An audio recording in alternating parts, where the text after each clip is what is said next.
Think back to dinner last night. Did your child sit quietly, or was the plate pushed away because they refused to eat without a phone? You eventually handed the device over because you were exhausted. When this happens, our immediate assumption is that we are raising a spoiled child. But the behavior we see in that moment is a direct, physical response. Their brain is simply executing a routine it was taught to run. This diagram shows what happens inside a child's brain. Rapidly changing colors trigger a constant dopamine drip, providing a continuous high. Notice the levels when you take the device away. The flow stops cold. They experience the intense physical restlessness that immediately follows. You are not failing at discipline. You are up against a powerful biological dependency. Resolving it requires a strategy that actually addresses the brain chemistry. The most effective method to break this cycle is a targeted 72-hour intervention. 3 days of specific boundaries will reset the habit and restore their ability to play independently. Select an upcoming Friday, Saturday, and Sunday. You need to clear your calendar for that block and commit to enforcing a strict zero-screen policy for the entire weekend. Gather your materials before Friday arrives. Avoid buying expensive toys. You need basic, tactile items you already have around the house: a lump of kitchen dough, safety scissors, old printed newspapers, and some blank paper. Securing these alternatives in advance is necessary. This is a calculated intervention. We have to be prepared with physical tools rather than scrambling to react when the crying starts. There is one difficult prerequisite you have to meet before asking your child to change. You must completely restrict your own smartphone use while they are watching. Instructing a child to log off while you scroll through social media in the kitchen rarely works. Children imitate our actions over our words. If you want them offline, you have to put your own device away first. When Friday evening arrives, sit down and state the new rule. Communicate clearly and calmly that the family is taking a break from phones for 3 days. Maintain a neutral tone without anger. Be ready for an intense reaction. They will scream and roll on the floor. They will refuse to eat, and they may fake a sudden headache to get their way. Expect this heavy resistance on day 1. It is biological proof that the dopamine dependency is actively being starved. Hold the boundary. This introduces the first step of our recovery framework: boredom. Stop rushing to entertain them the moment they sit idle. Tolerate the quiet physical signs of boredom. Let them lie on the floor. Watch them stare at the ceiling or trace lines on the wall.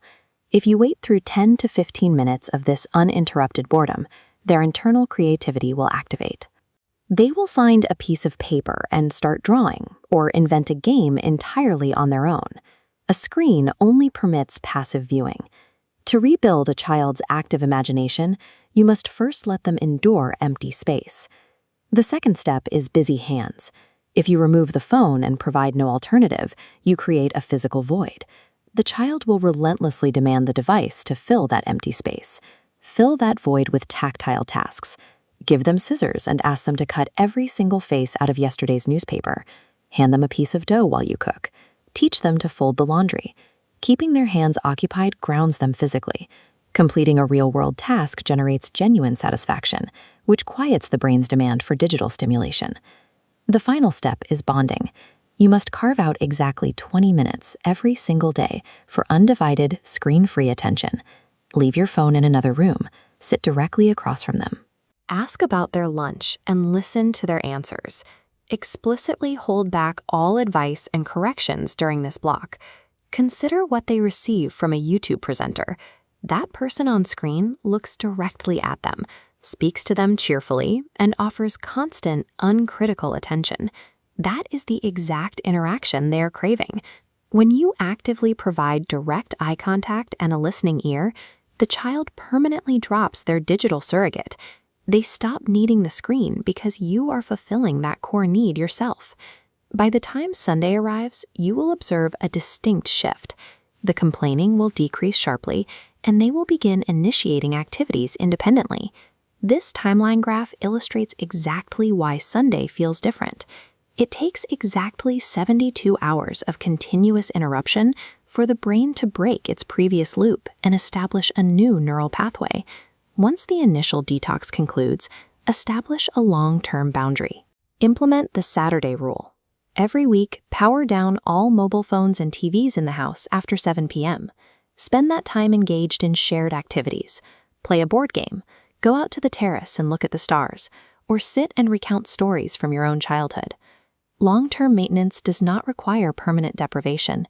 It requires fiercely protecting specific, recurring pockets of time for the family to reconnect. Release any guilt you carry over past screen time. You managed a household, handled exhaustion alone, and used the phone as a necessary tool to survive a difficult moment. Behavioral transformation does not happen by lecturing a child about eye health. It happens by consistently providing small, physical alternatives. Let's test this right now. As soon as this video ends, bring your child into the kitchen, hand them a piece of dough, say absolutely nothing, and observe what happens. Stop managing digital habits with words alone. Step in and reshape them with your physical